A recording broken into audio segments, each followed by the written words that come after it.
zdravo ljudi i dobrodošli u moj novi video. U današnjem videu radimo pregled jednog ovakvog auta.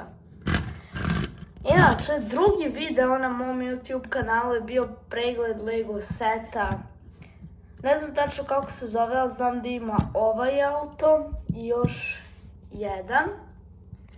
Ali mi se taj video na kraju nije svidao pa sam ga obrisao.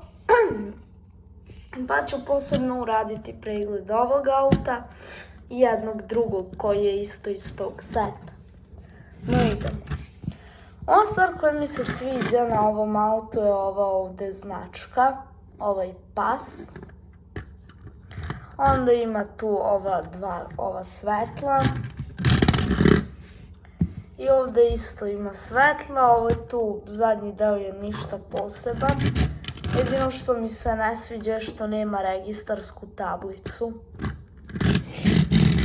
Tu ovako izgleda iznutra, ima volan i ove, kako da to nazovem, stvari za naslanjanje ruku. Ima ovo staklo i ima ovaj tu detalj iza, kako to nazovem. Točkovi obični, ovako izgleda podloga ispod.